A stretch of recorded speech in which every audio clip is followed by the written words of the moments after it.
先帝因忌惮苏家，将我接入宫中教养，而如今陛下竟将苏家视作先帝的势力。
殷从，你怎么有空过来啊？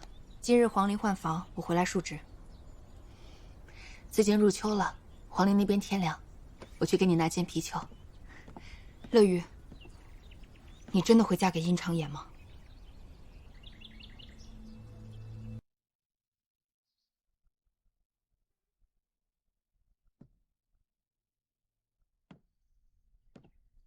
殷从，你可发觉他似有隐情？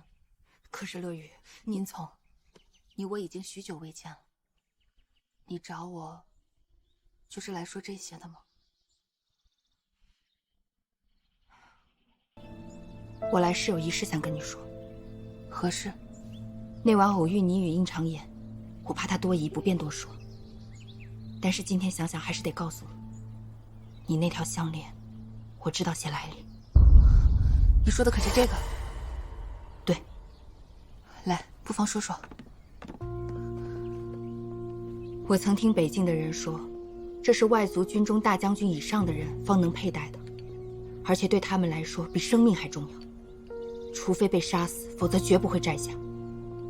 所以乐宇，此项链很可能是关键证据，能证明是谁斩杀的敌将。这条项链是杨云给我的，难道说那日西子漠和王战找的出去那令牌，还有这项链？殷从，你可带我出宫？应该不难。去哪儿？陛下为平衡世家，将杨云押入大牢，我要去救他。看到你这样，我就放心了。你果然还是内心澄明、公私分明的苏乐宇。陛下也有苦衷，才出此下策。我定要救出真凶。我早跟你说过，他已不是从前的殷长言。如今的殷长言为保皇位不择手段，你留在这里，迟早会成为帝王心机中的一个弃子。先救出杨云，其他的以后再说吧。陛下，朝阳郡主果然去了乐竹别院找苏小姐。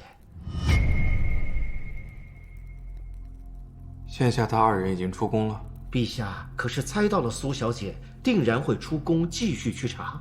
不查那就不是苏乐玉了。如今恰巧殷从回来述职，与他一起，朕也放心些。陛下故意与之争吵，实是为了让秦囚一党放松警惕。那如今杨云之事该如何定夺？与秦囚的表象之好还需维系，杨云之事朕不便查，后面的事你去安排一下。老奴明白，却只怕会让苏小姐与陛下的误会更深。老奴只盼有一天，陛下能与苏小姐冰释前嫌呐。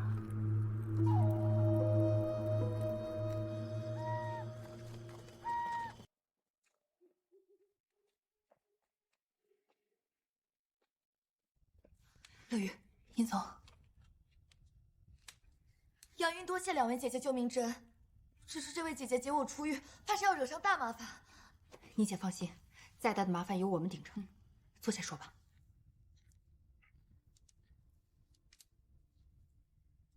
杨云，这条项链，你可知道些什么？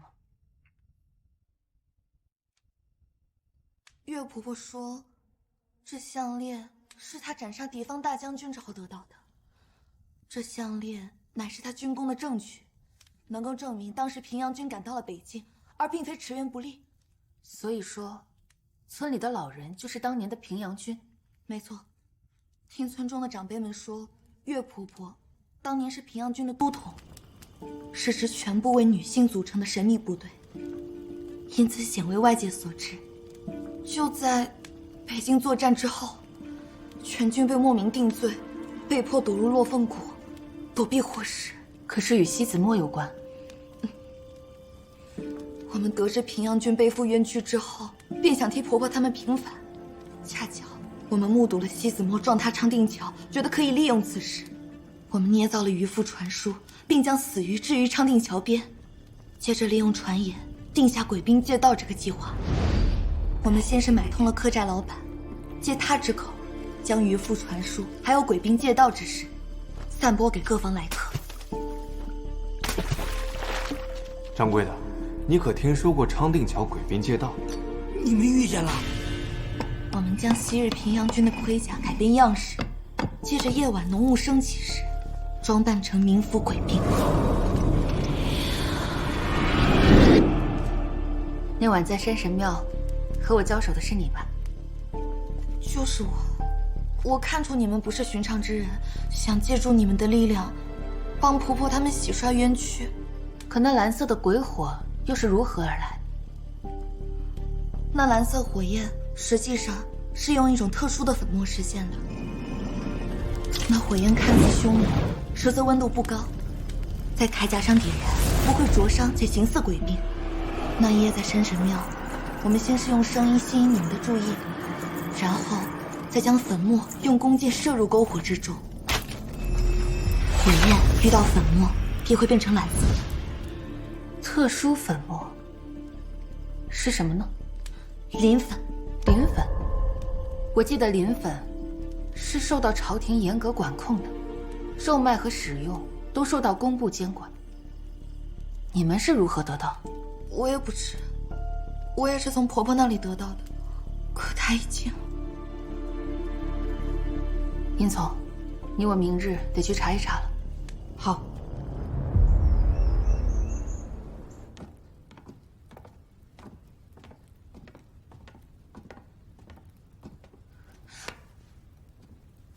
此人心思缜密，记性了得。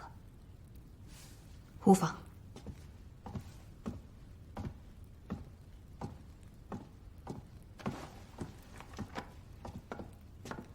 见过朝阳郡主。兵部需要些材料，磷粉的调取档案册在哪儿？磷粉归兵部、工部共用，属金石科，在丁四卫113架。郡主，这边请。不用，我自己去找。此事我要密查，切莫走漏风声。啊，下官明白。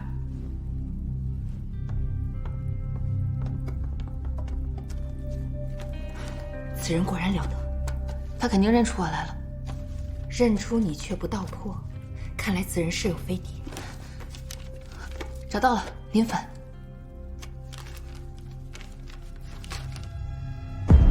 西子墨，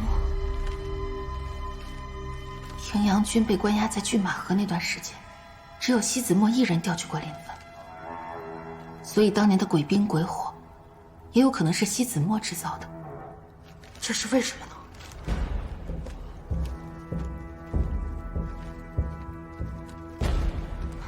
你看这里，西子墨参与昌定桥的修缮，还升任了户部侍郎。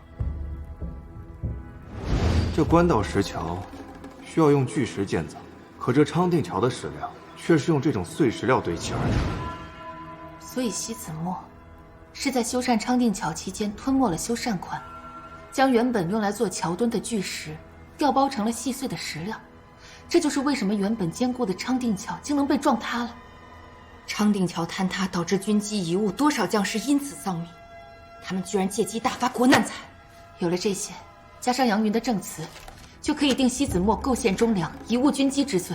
西家原本掌握皇商命脉，本应清廉自守，为朝廷出谋划策，没想到竟如此贪赃枉法，简直罪大恶极。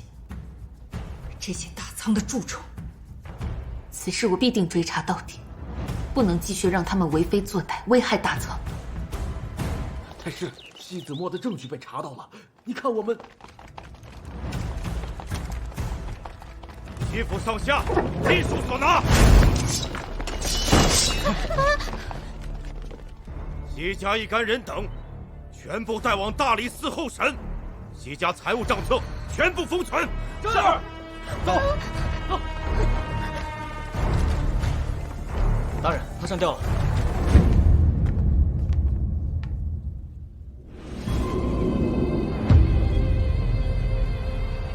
快把他放下来。是。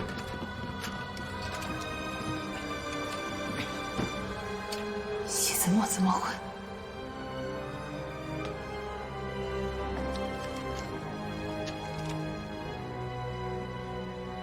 认罪书。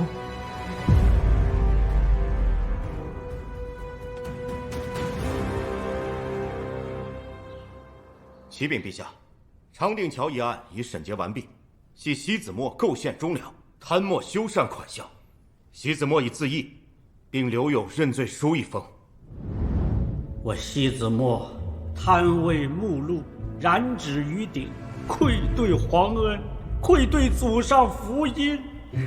嘉宁11年，因一己私欲而贪墨昌定桥款，为了掩盖贪污，我编织罪名，构陷平阳郡。岳都头，这桥修的实在让人生气。是啊，这史料全部不对，这样偷工减料，大雨一来，这桥恐怕会坍塌呀。我们去上报。兵部调令已到，外敌陈兵边境，明日我部将奉命前往北境，军令如山，不得违背。好，一切等战事结束之后再做打算。薛大人，我等何罪？我平阳军星夜兼程驰援边境，击退敌军，并且还斩杀了敌军大将军呀！岳都头，我是相信你，只是上头不信呐。我有敌军大将军的事物，可作为斩首证据。我上奏了，可是你说的这些朝廷不信呐。明日便要问斩，你我共事多年，我是真想帮你，这是……这样吧，我就再帮你这最后一次吧。此物乃自西域，外面还有一些，可助你们脱身。一会儿你制造一场火灾，我与你里应外合，助你们离开。出去后好生躲藏，切莫再回来了。岳都头，你们自求多福吧。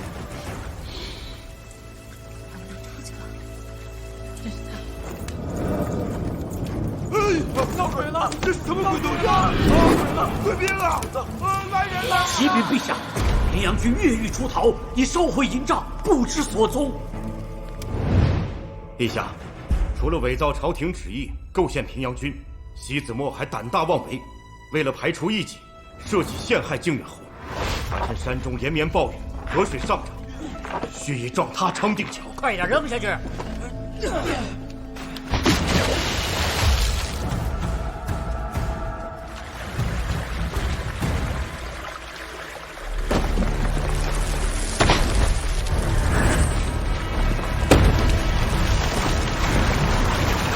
陛下，西子墨为了销毁人证，不惜制造了落凤村大火，致使全村上下除杨云以外无人生还，罪不可赦。平阳军后裔杨云等人，为了给平阳军平冤昭雪，还在昌定桥附近制造鬼兵借道。现已查清，平阳军越狱出逃一事为西子墨蓄意陷害。平阳军在抗敌期间，西子墨蒙蔽朝廷，并且剽窃军功。朝廷因此错下了旨意，将士蒙冤，此事皆已查验核实，请陛下定夺。西子墨既已自裁，就此结果。此案既已查明，传朕旨意，还平阳军原封号，追封为昭武平阳军，全军将士追为忠烈，享军功，配武庙，于落凤谷建碑立庙。陛下英明。原价格库主事官岳梦麟廉洁奉公，德才兼备，升任户部尚书。苏文成无罪释放，即刻官复原职。臣遵旨。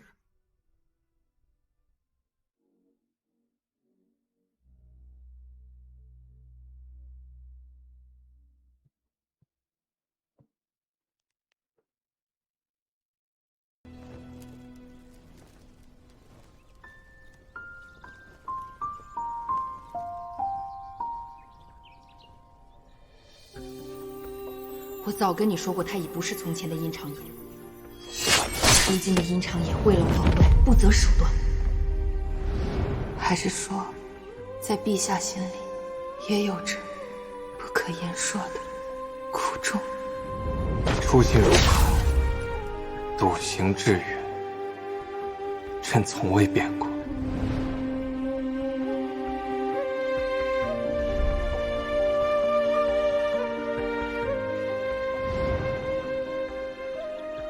皇帝陛下敕曰：昊天有德，成人之和。今靖远侯府长女苏氏乐瑜，品德贤良，温婉淑仪，可为佳偶，封为贤妃。3日后行册封之礼。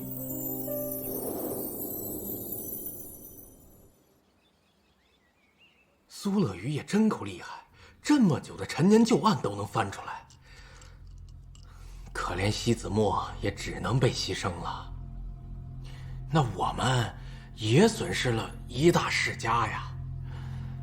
对了，太师，陛下新换上来的那个岳梦麟，那是寒门出身，谁的账都不买，咱们往后不好办了。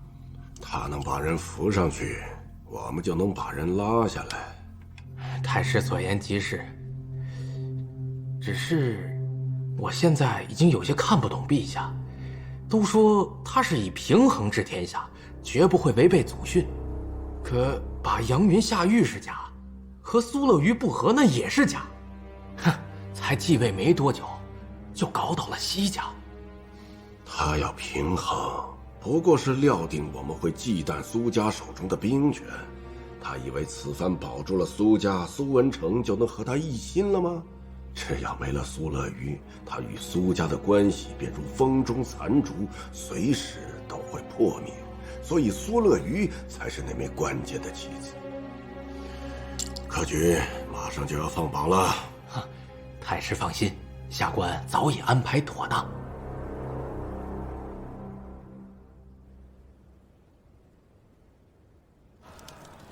娘娘，您明日才回府省亲，为何今天要出宫？随便看看。来看一看，又生一好歌，男女皆宜啊！来尝尝咱家桂花酿，来看看咱家桂花酿。哎，姑娘，来尝尝。来，新开的，你尝尝。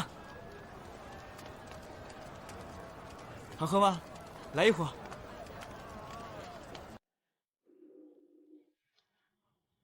文成，你我青梅竹马，但世事无常，你我再无可能。我今日特意在此等你出狱，娘娘，只为看到你平安就好。娘娘，该走了。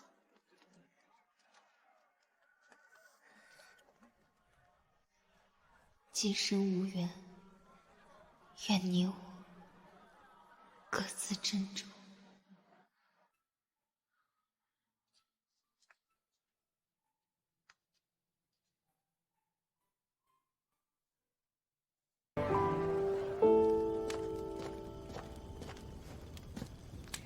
平阳君得以昭雪，婆婆他们泉下有知，定会十分开心的。多谢恩人，若非您想出再以鬼兵借道之法引出巨蟒河往事，只怕平阳君此生的冤屈再无洗雪之日。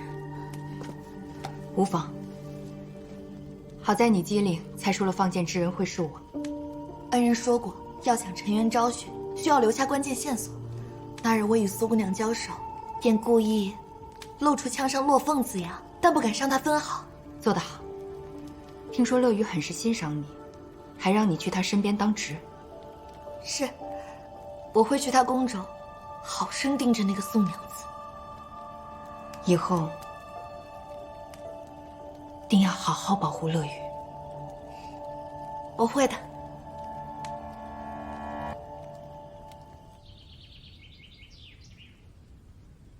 奉天承运，皇帝诏曰：苏家乐于今日起即册封为贤妃，赐驻贤明殿，望克贤于礼，温良谦恭，6尘不染。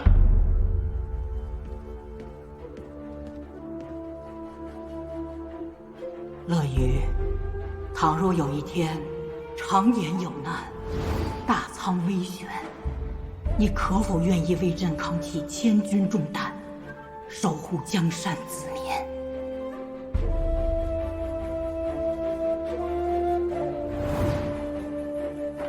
昨夜母亲提醒我，开盛世之皇必有贤能之后。在我看来，我辈中只有你配得上贤能二字。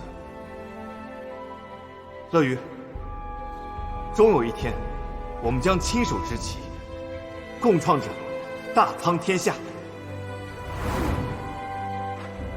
殷长言，我苏乐于誓死不嫁窃国之人，但你的种种所为又让我觉察出，你似有不可言说的隐情。谢陛下恩典，我本想以死明志，但今天嫁你，是为了查明玄机阁真相。如若你真的逼宫失地，我定要与你同归于尽；如若不是，我将与你共创大苍天下。